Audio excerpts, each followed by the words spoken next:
Vavatsika tompoko.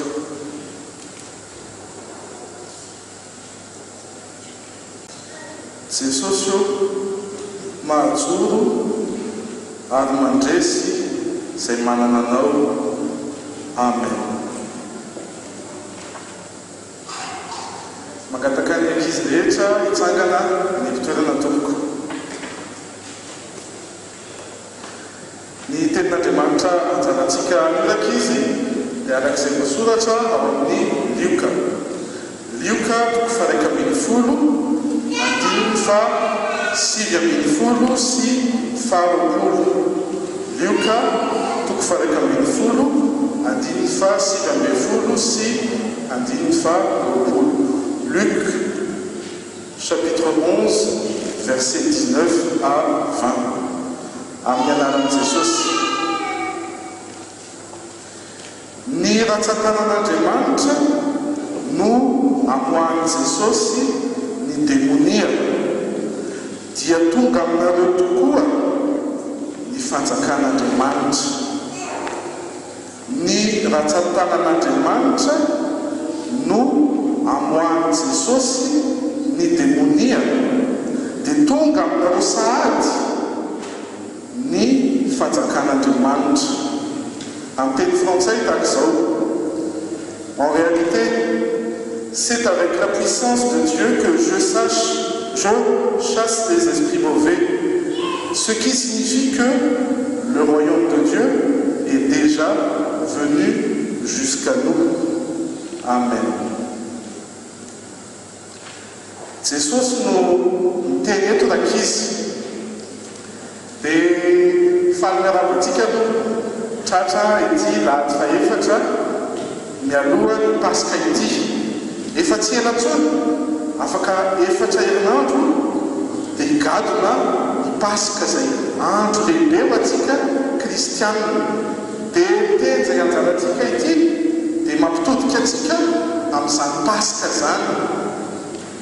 Izany Pasika zany moa dia inona dikan'izany? Iza no nandresy ny fahafatesana? Jesosy. Fandresena izany Pasika izany. Izay indrindra no resantsika amin'ity anjarantsika anio ity. Iza ankizy taminareo no efa tany amin'ny Auchan? Atsangamony tany izay efa tany amin'ny Auchan? Atsangamony tany izay efa tany amin'ny Carrefour? Atsangamony tany izay efa tany amin'ny Leclerc? Tsika rehetrarehetra izao mahafantatra tsara izany hoe centre commercial. Fantatsika tsara izany Auchan, Carrefour, Leclerc, Casino, be fantatsika tsara izany. Ny centre commercial dia toerana hividianantsika izay zavatra ilaintsika rehetra. Raha marimarina kokoa dia izay zavatra ilain'ny vatana. Inona ny ilaintsika? Inona zavatra vidintsika? Sakafo, inona koa? Akanjo, fitaovana isan-karazany, afaka mividy vilia antsika, afaka mividy kilalao. Izany zavatra vidintsika any amin'ny centre commercial. Fa zao kosa izay zavatra ilain'ny fanahy tsy mba hitantsika any, tsy mahita tenin'Andriamanitra tsika any, tsy mahita na mare, tsy mandre toriteny tsika any amin'ny centre commercial any. Zava-dehibe anefany izany zavatra ara-panahy zany ankizy, satria ny ara-panahy no mahavonjy. Tsy ny sakafo izay hoantsika no mahavonjy antsika, fa raha mihinana isika dia mbola noana ihany. Raha miakanjo isika dia mbola novotra ihany miakanjotsika.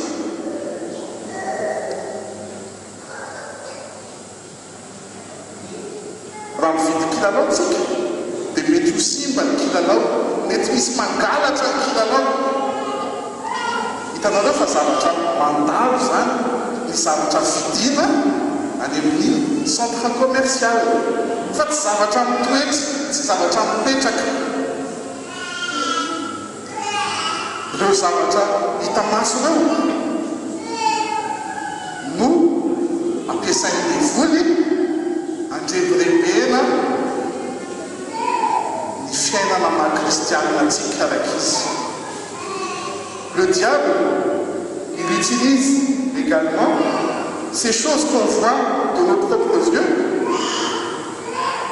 pour nous mener à l'erreur, mener à la faute, mener au péché. Satria ny zava-panaraka izy dia tsy zavatra hita maso, tsy afaka tonga dia hita hoe ty ilay zava-panahy, fa ny zavatra ara-panahy dia zavatra tadiavina, tsy azo vidiana any amin'ny centre commercial izany famonjenantsika izany.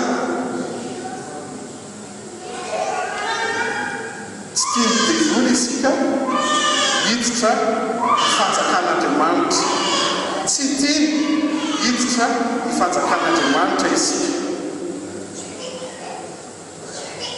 Raha tadidinareo tamin'ny tapabolana dia niresakitsika momba ny Jesosy nalainy devoly fanahy. Dia nilazaintsika tamin'izay fa inona ny zavatra entintsika miady amin'ny devoly rak'izy. Inona ny lazaina teto tamin'izay, inona ny zavatra entintsika miady amin'ny devoly. Qu'est-ce qu'on utilise pour combattre le diable? Est-ce qu'on peut le combattre par nos propres forces? Non. Qu'est-ce qu'on utilise pour combattre le diable? La parole de Dieu. Tenin'Andriamanitra no sabatra roa lela, izay ny anarantsika teto, izay ny lazaina tamintsika teto. Tenin'Andriamanitra no miady hiadivantsika amin'ny devoly. Izao koa anefa ny zava-baovao amintsika amin'ity an'ity rak'izy.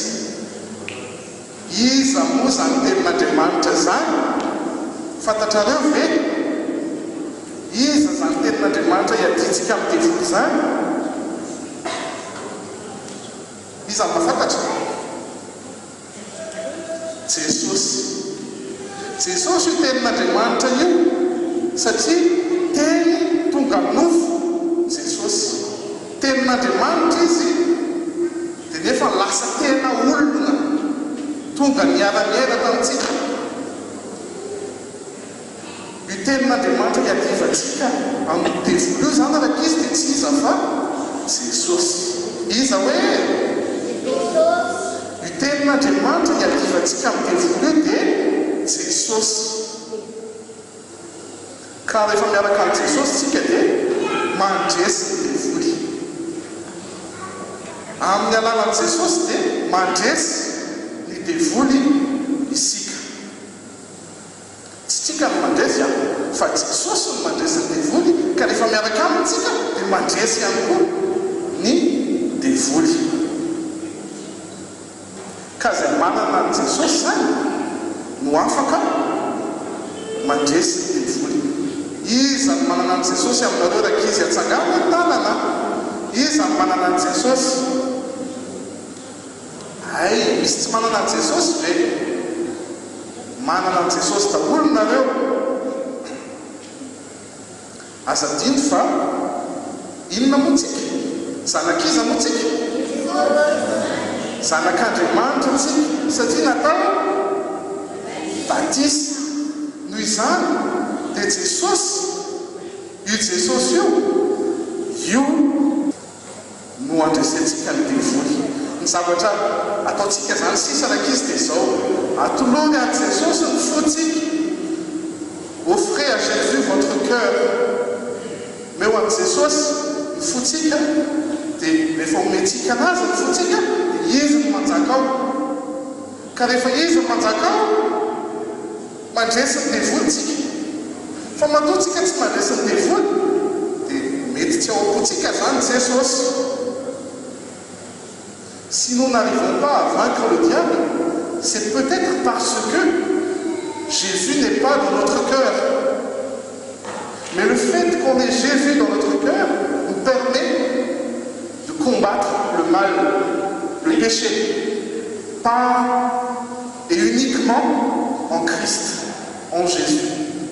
Alors, on sait chose, on a des étiquettes, des faveurs. Ni we manana Jesosy zany rak'izy raha feheziny zay rehetrarehetra izay ny hoe manana an' Jesosy dia manana lakle, manana fanalahity. Raha mihitsy izao ivaravarana hitantsika io, ahoana fomba hidirana eo? Ahoana fomba hidirana eo ivaravarana io? Raha mihidy io mila manana fanalahity, lakle ozy tsika, mila manana fanalahity. Fa raha tsy misy fanalahity dia mihidy ny varavarana. Mitiny devoly dia mihidy amintsika fanjakan'Andriamanitra, tsy ho tafiditra ao tsika. Zay tiany devoly. Tiany Jesosy indray dia isika mandresy ny devoly ka ho tafiditra ao amin'ny varavarana mampiasa fanalahity. Iza ny fanalahity? Hidirantsika ny an-danitra, azahoantsika fanjakan'Andriamanitra, Jesosy. Jésus est la clé qui nous permet d'entrer dans le royaume de Dieu par la porte. Cette porte que le diable veut à tout prix fermer. Jésus ouvre cette porte pour que nous puissions accéder, entrer dans le royaume de Dieu. Mifaliana kizy fa manana Jesosy isika tsirairay avy. Jesosy ilay mahery, Jesosy ilay mandresy ny devoly. Dia hiaraka ataontsika ny hira 500 cantique 500 andimy faharoa.